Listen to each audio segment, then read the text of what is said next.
Welcome everyone to the Torchlight Infinite Sandlord season preview. I'm Andre, your community manager. The Arcana season brought some big shifts to the game. For the upcoming Sandlord season, we're building on that foundation without reinventing the wheel.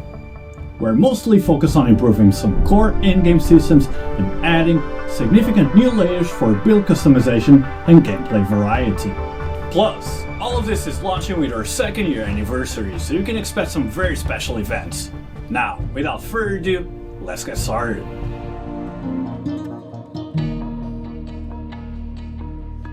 First up, the new seasonal mechanic. This season brings the Cloud Oasis, a floating island key to the Sandlord seasonal mechanic. Think of it as a management layer woven into your usual grind. You'll need funds. The main seasonal currency is floating island coins, earned by killing mobs out in the Netherrealm. You'll also run into sand pirates across the maps. Killing them gets you supplies for the Oasis. And yeah, some of those pirates might get repurposed into your workforce for the Cloud Oasis. We've set up 5 professions for these laborers: miner, crystal worker, chef, aviator, and mercenary. Assign them based on their skills to get your Oasis running. Keep an eye out for laborers with specific affixes. These modifiers can boost efficiency, cut costs, whatever. Min-maxing this system is key to optimizing your returns. Resources are key.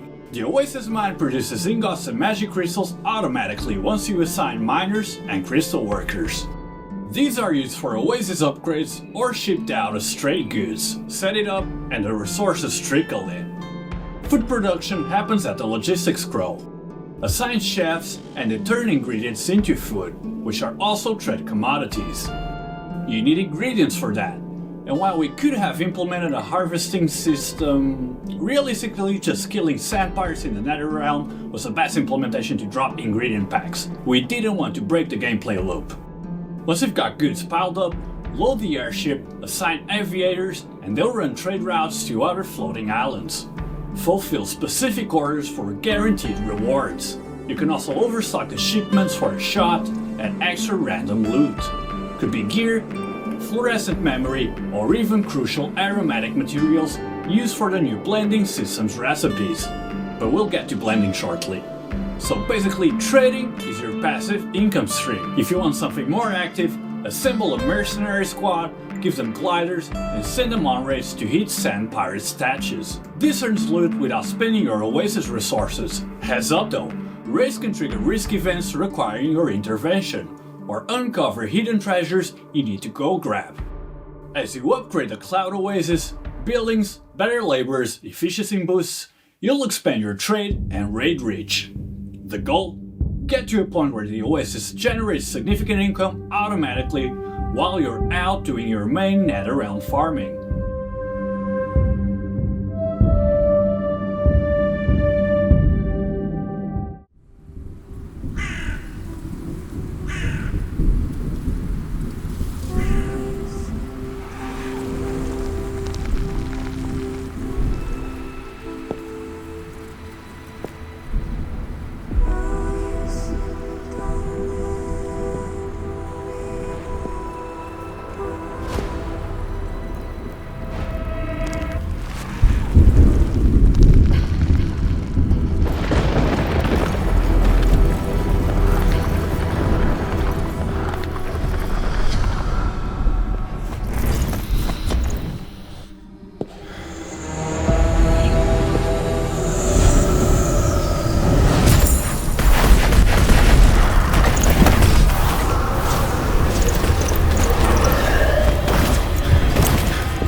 What happens when faith decays?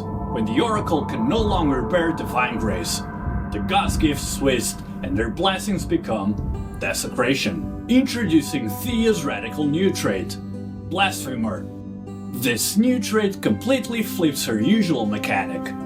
Instead of stacking blessings, you reduce your max blessing layers. You convert the lost blessings into desecration, which inflicts continuous additional erosion damage on foes. Initially, Desecration is single target focused, but trade points let you add AoE clear by triggering chain explosions on nearby kills. Further trade point choices let you specialize. Focus all that corrupting power onto elites by making Desecration only target them, significantly boosting its potency against tough foes. Or spread fear by allowing Desecration to affect multiple targets, ensuring more enemies face the terrifying power she brings. Now here's the big payoff. Hit 0 max blasting layers and Desecration transforms. Its erosion damage now scales heavily with the enemies missing HP, basically an execute. Plus, the potential blessings you sacrificed convert directly into your maximum Desecration layers, greatly increasing scaling in the Blasphemer's path. Speaking of erosion damage, the entire system has seen a major overhaul this season, more on that later.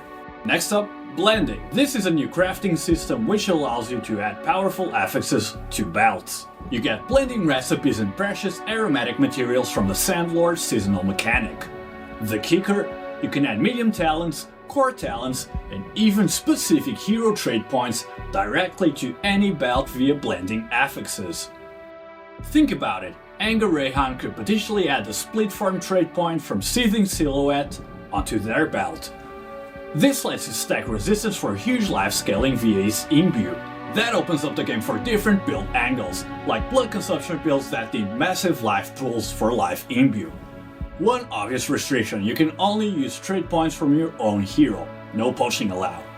Beyond standard talents and traits, there are also aromatic talents, unique build-defining aromatic affixes. For example, Comradeship lets your minions inherit your belt stats. Slap that on an Eternity belt, and suddenly your whole minion army gets that powerful effect. You'll need to hunt down the recipes for these throughout the seasonal mechanic. There's over 100 blending recipes to find through the Sandlord seasonal mechanic. This system should offer significant power boosts early on into the game and massively increase late game build diversity. Finally, a quick note from the development team. We know that adding a lot of systems like this with each season increases the learning curve for players. So now we're basically monitoring how everything is interacting, how each different mechanic is playing with each other, and whether the learning curve for players is too large. If we find that to be so, we may consider rotating in and out different seasonal mechanics or game mechanics in upcoming seasons. Mostly to avoid player burnout. Next up, exclusive support skills. This season has a ton of brand new exclusive support skills, bringing the in-game total to over 80. The aim is for almost every core active skill in the game to have dedicated supports. Also, any future skills will launch with theirs too. Let's take a quick look at a few of the new ones. For Sparkle, equipping the support skill Magnetic Field adds chain lightning that pulls enemies towards the projectile. Marked Rain of Arrows gets Hyper Blast. If you have Fixate up, a critical strike applies a mark. It detonates after a delay, dealing percentage life damage based on the skill's total damage during that cast. Big delay burst potential on crits. Hunting Abomination is back and reworked. Its Haunting Terror now deals on-hit damage and expands. New supports. Hail Mary changes the multi-hit batter damage into one big hit. Feud ramps damage based on enemies killed. Lightning Beam. Ever feel like Lightning Beam's lightning orbs generate too slowly? Equip Aftershock, and a new lightning orb will spawn instantly when the previous one expires, ensuring constant uptime. Combine this with Reverberation, and the orbs generated by Aftershock won't count towards your lightning orb upper limit, allowing for potentially unlimited lightning orbs. Savage Charge. Tired of interrupting Savage Charge just to trigger Demolisher? The new raid support skill offers a much smoother experience. When your channel stacks reach the upper limit, if you also have a Demolisher charge ready, Savage Charge will automatically unleash a Demolisher effect straight ahead without players needing to stop channeling. Finally, Wilting Beam's Reflection opens up interesting positioning options for builds. When players cast Wilting Beam, this support generates an additional beam firing in the exact opposite direction. Next up, new legendaries. We've seen the feedback about the difficulty jump around Time Arc 8. It can feel like a wall where progression stalls before you're ready for a profound Time Arcade. To smooth this out, we're adding new legendary gear, some potentially tagged as matchless, specifically tuned for this part of the game. These items are designed to give you more build enabling power and options to push through that awkward phase into endgame. The Destiny system is also getting expanded this season. We've added new fates and kismets focusing on several key areas, including erosion damage, restoration skills, negative effect resistance, and projectiles, opening up even more options for player builds. For example, restoration skills that might have been overlooked in the past could find new viability thanks to some powerful kismets. Check out the Kismet Creek. It allows equipped restoration skills to gain 1 charging progress every second automatically, and it increases your movement speed while the skill is active. Imagine the potential if players manage to stack a few effects like that. It could significantly boost the uptime of your restoration skills. Or take a look at the dual Kismet Unholy Grail. This one grants players multiple layers of random blessings whenever you cast a skill, and it significantly speeds up the recovery of your restoration skills, letting you use them more often. There's also Kismet Star Trail. This one buffs all micro fates on its specific pack branch. This adds another optimization layer for players who like digging into systems interactions to maximize their setup.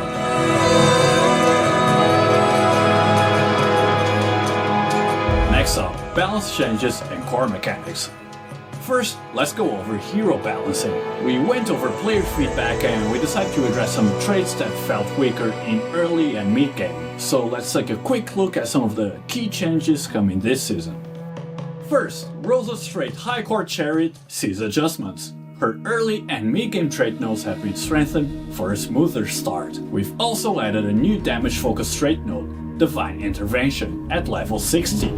Furthermore, the level 75 trait node Taking Risks has been completely reworked. Now, it allows players to continuously channel the trait skill. While channeling, the Holy Domain follows the player and doesn't consume Murderous Intent. Reaching the maximum number of channel stacks will also apply corresponding stacks of No Guard to all enemies within the Holy Domain, increasing the damage they take.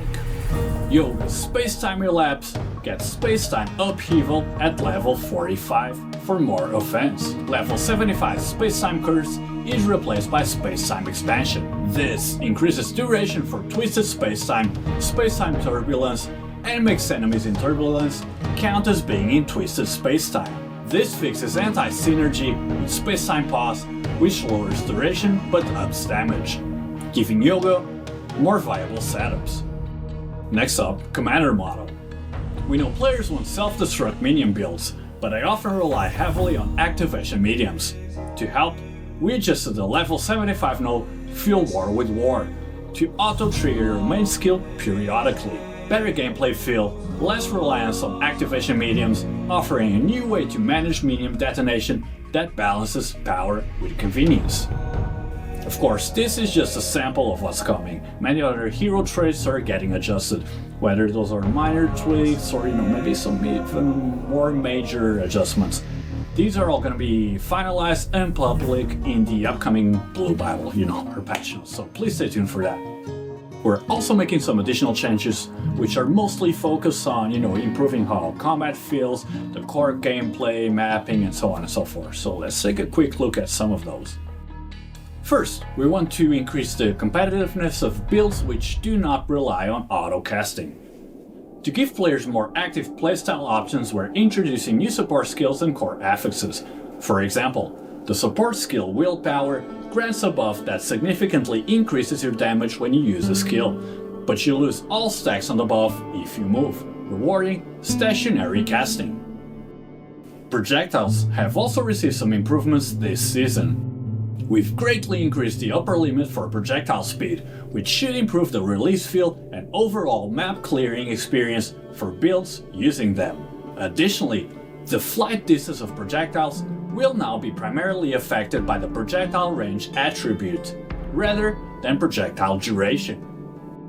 Builds using two-handed weapons are getting more dedicated support. We've added related base affixes, craft affixes, and other components.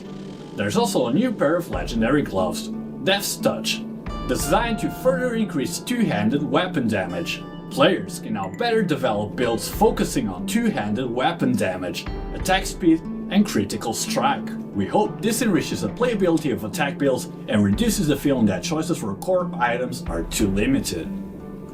Next up, slower skills. While changes to the damage cap system last season helped many skills, some inherently slower skills like Lightning Storm and Hammer of Ash still struggle due to their core design. This season we've buffed their base damage to make them more viable options if you like that kind of playstyle.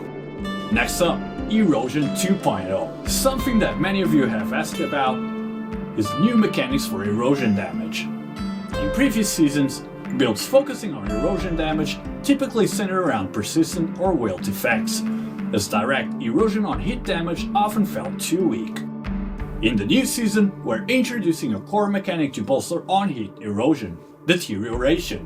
Deterioration is a negative status applied by erosion on hit damage. It lasts for a set duration, and when it expires, it deals a percentage of the triggering hit's erosion damage as true damage. Naturally, we've added supporting skills, talents, and gear related to deterioration. For example, players can choose builds that shorten the deterioration duration for rapid multi-stage bursts of damage, or opt to extend the duration, causing the true damage to trigger periodically throughout. For example, players can choose builds that shorten the deterioration duration for rapid, multi-stage bursts of damage, or opt to extend the duration, causing the true damage to trigger periodically throughout, with more triggers resulting in higher total damage. We hope these changes provide players with more viable erosion builds to explore. Explosion effects are also getting a full overhaul. We know the old effects felt a bit underwhelming for how strong explosions can be. We've redone the visuals and sound effects with unique looks and sounds for 5 different explosion types. The damage and area of effect for explosions have also been adjusted accordingly. The goal? To make explosions look and feel as impactful and satisfying as they should be, leading to a better overall map clearing experience for players who are using them. Finally, let's talk some crafting quality of life. Introducing the brand new gear imprint system. We all know the pain. You craft amazing mods onto an item, but the base has bad implicit base affixes. You know, because that's what you could afford early on. And then what? Recrafting is insanely expensive. Gear Imprint lets you fix this. How it works. You need your primary item with a good crafted mods but bad base, the so-called imprint material. You also need another item of the same exact base type that does have the desired base affixes, the imprint target. Finally, you need an imprint crystal, which can be purchased from the trader. Using these together, you can completely replace the base affixes of your imprint material item with the superior base affixes from the imprint target item. What does this mean in practice? This means players will no longer be punished for starting crafting on imperfect bases early on, and excellent base materials will always retain their high value. Hopefully, crafting should feel a lot less stressful going forward.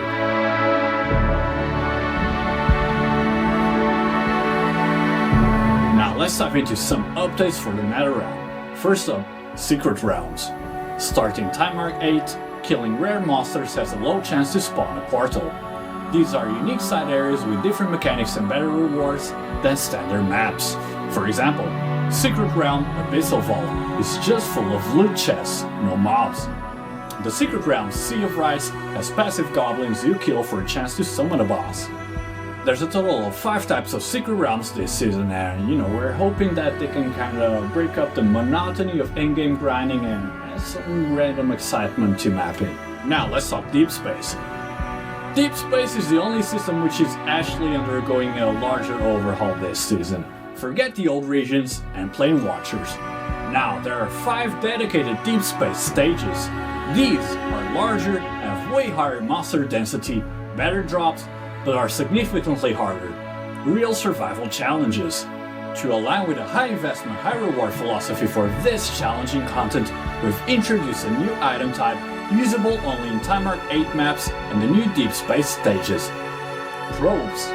You can think of them as additional map juicing. Using a probe as targeted reward affixes like November drops, but also buffs monster life. High risk, high reward. Different probe types exist, some with chances for Easter egg events like the Compass Deep Space probe, potentially spawning Plane Washer treasure chests full of just compasses. Probes use their own slots, separate from compasses, so you can stack both if you want to push difficulty and rewards. So what about difficulty? The extra difficulty in Deep Space comes partly from ailments now affecting players. We're introducing a new category of stage mechanics specifically for Deep Space, ailments that directly affect players. Familiar mechanics like Trauma, Wilt, Ignite, Numbed, and Curse may now be applied to players by monsters or environmental effects within Deep Space. For example, a special Ignite called Scorch also reduces all your resistances. Easier ailment mods can pop up randomly. The really nasty ones are tied to Netherrealm resonance affixes. We've added more defensive accesses to gear to help counter these. Finally, a key detail about setting up your Deep Space stages. When you open one, the pool of Netherrealm resonance affixes will start with 8 negative affixes active, and players will only have the option to reroll them. You'll need to carefully manage the difficulty you face. Next up, let's talk about the Plane Watchers. First, some big news. After a long tenure guarding the Dreamless Abyss, the Goblin Lightning High Priest is finally retiring from the active roster this season. Taking his place, we welcome the return of a formidable foe, Night Slayer, the Wilting Plume. The Night Slayer presents a completely updated art style, bringing an even darker flavor to his encounters and associated scenes. Expect a distinctly different and more intense visual experience when players face him. Also, one of our goals this season was to better integrate the Plane Watcher challenges into the regular Netherrealm mapping cycle, adding more diversity to the endgame grind for players. To support this, we've increased the overall rewards from defeating Plane Watchers. However, please note that star shards obtained from them will now be non-tradable items. Also, Plane Watchers now have scaling difficulty levels. Beat one at Time Arc 8 to unlock the next tier. Higher tiers don't just get more stats, they also gain new combat mechanics. Tougher fights, much better rewards. Next up, gameplay mechanics. First, let's discuss about some changes which might more directly affect your mapping experience. We found that the base drop experience could feel very underwhelming without employing very specific looting strategies. To fix this, we've adjusted the drop source for level 21 active skills. Players now have a chance to find these skills when defeating bosses in Time Arc 8 and higher stages. Additionally, Truth Ember has been changed to Truth Fossil. Players can obtain Truth Fossils in Time Arc 8 and above stages, and consuming just one allows you to randomize an affix value on an item. We noticed that players in Time Arc 8 sometimes struggle to access suitable compasses for certain gameplay loops, as prices were often driven up by demand from players engaging in Deep Space looting strategies. We noticed that players in Time Arc 8 sometimes struggle to access suitable compasses for certain gameplay loops, as prices were often driven up by demand from players engaging in Deep Space mapping strategies. To address this, we've added rare quality alternative versions for some high intensity gameplay compasses. These differ only in numerical values from their legendary quality counterparts. For example, the legendary cruising mechanical compass makes drone quantity 3 times normal, while the rare version makes it 2 times. Also a new rule this season, only one compass of the same gameplay type can be active at a time, so players will need to choose the one that best suits their current goal. Also, to further enrich mapping strategies, we've added a batch of non-gameplay specific compasses, such as ones that increase the probability of finding trinkets among priceless gear drops. Next up, talent constellations. Several of the talent constellations have also undergone some reworks. Let's take a quick look at them. The Black Sail talent constellation has been reworked to focus on enhancing drops related to the Void Sea Bride. It now provides players with talents that increase the probability of certain Seal Whispers appearing.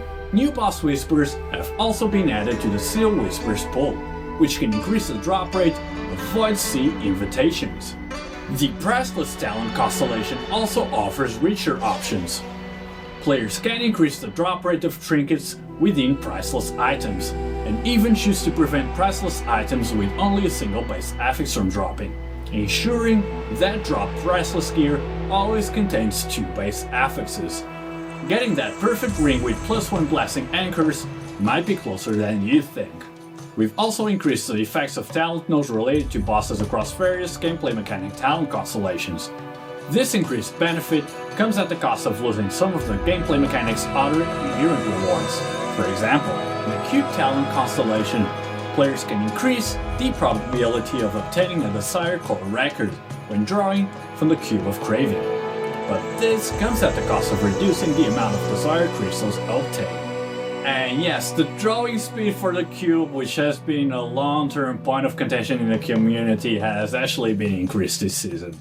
For the Mistville and the Frozen Canvas talent constellations, we've added special star talents related to unique drops. These give season-exclusive gameplay monsters encountered in the Netherrealm a chance to drop activation mediums and exclusive support skills. Keep in mind, these drops are primarily for transitional use. The highest level skills still need to be obtained by players through their corresponding core gameplay sources. Now, let's turn to the Supreme Showdown. The bosses on the 20th and 21st floors will rotate again this season. The 20th floor challenge will be replaced by a brand new ultra difficult encounter, Night Slayer the Wilting Plume. Players will face a spectacular showdown beneath his wings and scythe. As for the ultimate test on the 21st floor, the Lord of the Void Sea returns with his imposing fleet. This season's Supreme Showdown also introduces a new mechanic, Golden Gaze. This effect will randomly appear in stages.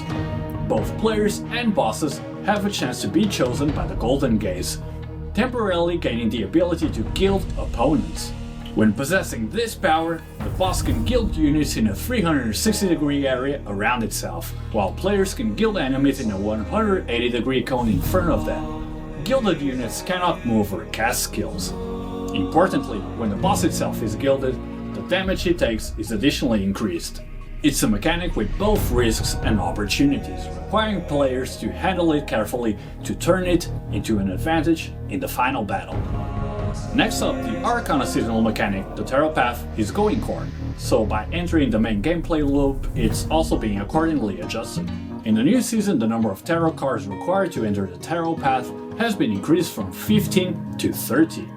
Correspondingly, the drop quantity from the Fate chest within the Tarot Path has also been proportionally increased.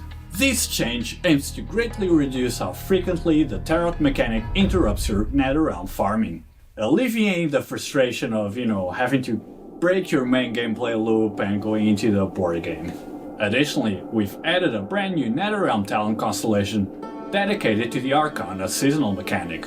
It can specifically increase the drop probability of certain types of destinies, increase the chance for secret paths to appear, enhance the rarity of divination stakes, and even offer ways to directly feel the progress of your tarot collection. As always, we're doing our best to bring a ton of quality of life updates with each season. Let's take a quick look at some of the major ones that we're bringing with Sandlord. Our training dummy, Invisible No. 2, has received some major system upgrades. When calculating DPS, it will now display the dynamic stat changes of the player in real time, providing more accurate and reliable data for refining your builds. The dummy also gains a practical utility function. Players can now toggle a visual overlay centered on the dummy to see the actual in-game range of effects tagged as nearby and proximity. Depth Analysis 2.0. The depth screen is undergoing a huge overhaul. It will now clearly show what killed you, whether it was a mob, a mechanic, or a trap. It also separates damage into on-hit versus damage over time. Details page shows damage breakdown and ailments active on death. It will now be much better for diagnosing survivability issues. Important info prompts have also been revamped this season, appearing in a new, more aesthetically pleasing and noticeable way. Players can learn about their new cells in the trade house via these prompts, and will also receive notifications from the Cloud Oasis system, like funds running low, an airship glider returning from a mission, a special event being triggered, and so on and so forth. These notifications ensure you stay informed without constant checking. Of course, players can block unwanted notification types via the settings menu. Next up, we've made several quality of life optimizations to the trade house as well. When listing items, players can now quickly fill in their desired listing price by simply clicking on a unit price shown in the price check results. When listing stackable items, the quantity for sale now defaults to the maximum stack size you have in your inventory, making selling much faster. Additionally, when searching for divinity slates, players can now specify whether an affix must be placed in the last position, making it easier to find that perfect slate. And now one last interesting adjustment. In this new season, when players are doing their daily challenge and facing the Golden Calamity Ordrak, the boss will no longer be restricted by the in-game damage cap mechanic. This means players can freely test the true maximum power of their builds against him and compete for the top spots on the leaderboard using their preferred strategies.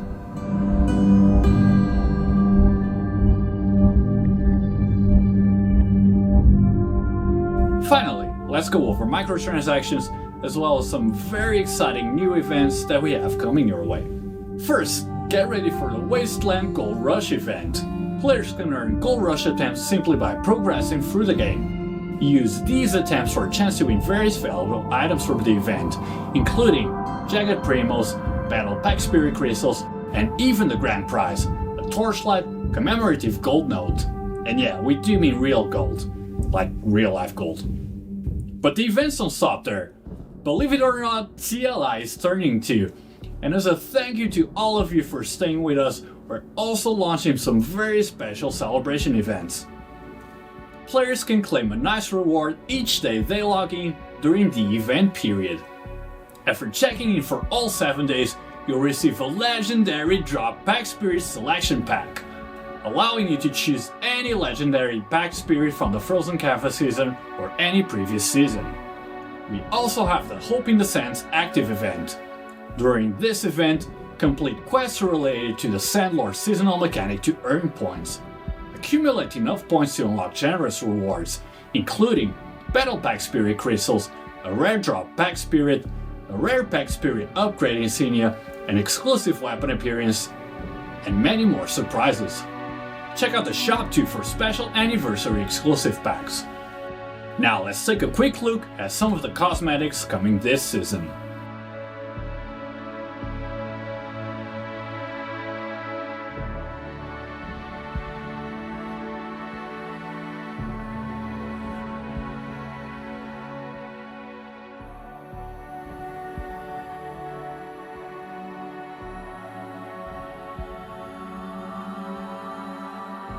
Finally, this season's new Pack Spirits. The Moonshadow Guide is this seasonal mechanics drop Pack Spirit. It will help with Cloud Oasis management. The Portrait of a Fallen Saintess is this season's Battle Pack Spirit and is designed for synergy with Thea's new trait, Blasphemer. That was a lot, let's have a quick recap.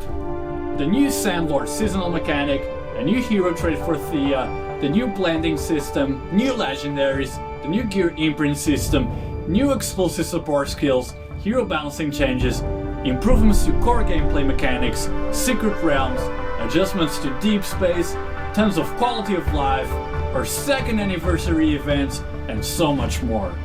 Sandlord is right around the corner, coming April 17. Stay tuned for more news. That's all for today, and we'll catch you all in the next one.